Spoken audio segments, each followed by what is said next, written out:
ang point dito, so ang susunod, so is this the end of it or meron pa siyang pwedeng i-exploit na proseso para ma-delay pa rin yung proceedings at hindi magkaroon ng trial?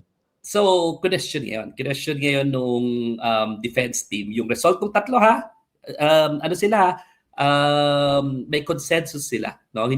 Wala ni isa nagsabi na, na incapacitated siya from proceeding, from understanding the proceedings. So, wala ni isa out of the three experts. So, ang ginawa ngayon nung defense, nag-nitpick, parang itong findings ni A tsaka ni B, medyo inconsistent with each other. Pero wala ni isang sinabi doon sa sinabit ng defense na hindi totoo na hindi sila nag-agree. Actually, agree na sila. Sinasabi lang, ninitpick na sila ng some sort of inconsistency, number one.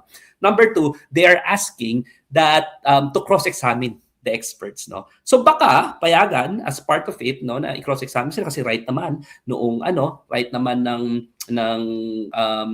accused to cross-examine any witness against him or her. Pero ito kasi hindi naman witness about the crime. These are experts by the ICC. So it will be interesting to see whether kung papayagan niya o hindi. Pero I think that is the last hurrah, no. After that, definitely, I think, definitely, we're gonna see the confirmation of charges hearing soon. Okay. Kasi unanimous, may consensus ang mga experts at hindi naman pwedeng pakinggan lang yung doktor nila ni Rodrigo Duterte na may certification, di ba? It has to be accredited by the ICC itself. Pwede naman pwede ubra pa rin ba kunwari gumamit ng isang sariling expert witness itong si Duterte? Sabihin, hindi, ito yung sinasabi ng eksperto namin. Can that be used to controvert the findings of the three independent experts? Well, dapat accredited ng ICC yung expert na ito, di ba? Hindi pwedeng any Tom, Dick, and Harry who will pretend that he is an expert lang, no? So, I would suppose na yan yung magiging strategy ng accused dito, ng defense. Pero sino ba ang handa magpagamit para sirain ang kanilang international career and professional career, no? Para lang kay Rodrigo Duterte, no?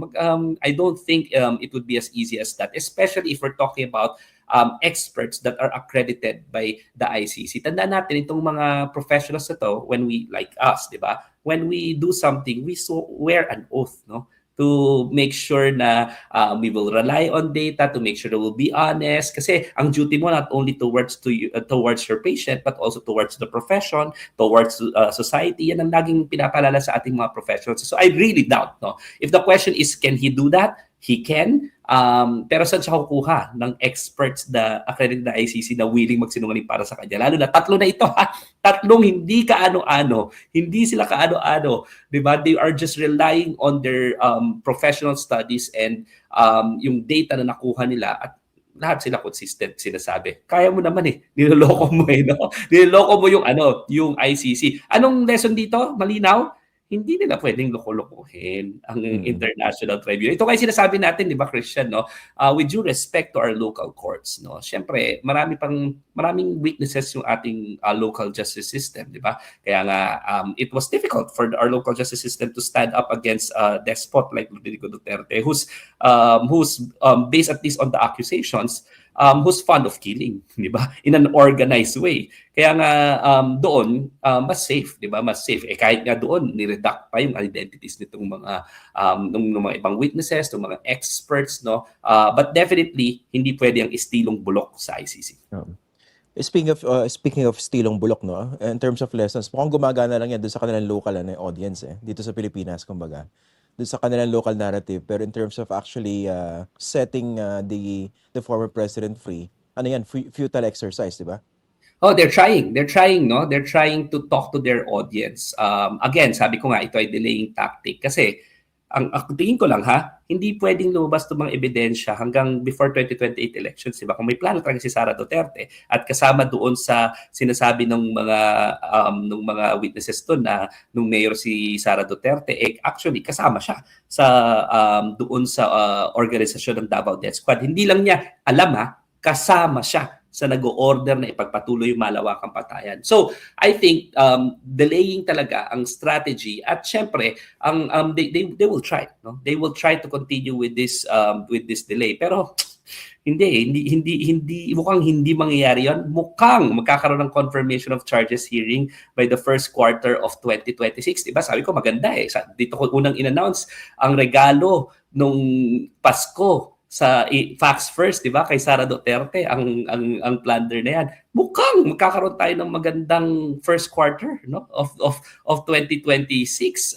in the name of, apart from the fact na mukhang may magkakaroon impeachment complaint sa kanya, hopefully iaakad na yung plunder complaint. Mukhang magkakaroon rin talaga ng actual confirmation of charges hearings na makikita na natin for the first time ano yung mga initial na ebidensya na nasa ICC na nag-convince sa pretrial chamber na mag-issue ng warrant of arrest to begin with, no? At papakapalit pa ebidensya na yon para ipakita sa pretrial chamber na we need to go to trial afterwards. Grabe yung di ba? Due process na binigay sa kanya.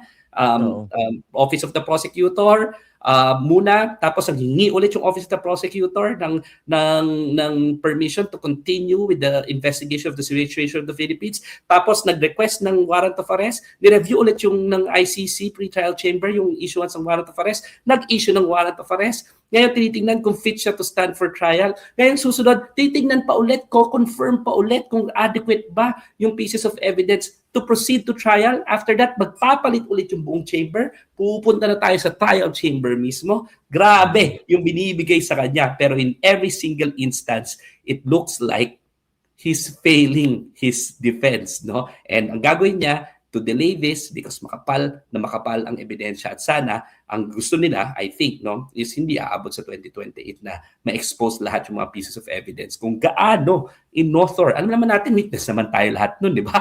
Witness naman tayo lahat dito, no? Lahat na nakikinig dito, mapa-DDS ka, mapa-Duterte supporter ka, we were all witnesses on how on the well-organized killings that happened when Duterte assumed power. No one can deny that. No one can deny that. The only thing that we disagree on is whether or not it is justified. Tama? Wala naman dito magde-deny na maraming malawakapatayan. Ang tinatanong lang dito is justified ba o hindi. So ibig sabihin, kung hindi dinay-deny ng mga supporters na may malawakang patayan at ang sinasabi nyo lang, justified yan, i-offer nyo na yung depensa ninyo sa ICC. Kasi sabi niyo justified, di ba? Sabi niyo may malakas yung legal defense, di ba? Sinabi niyo walang masamang ginawa si Duterte, di ba? This is your time to shine. So instead of treating it as if itong forum na ito is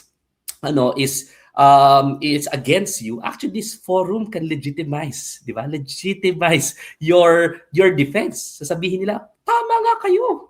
And then for forever, ma-justify niyo yung war on drugs. Pero nandun tayo ngayon, kung malakas talaga yung depensa ninyo, huwag kayong manghas na i-offer yung depensa na yon, yung justification ninyo sa forum like the International Criminal Court.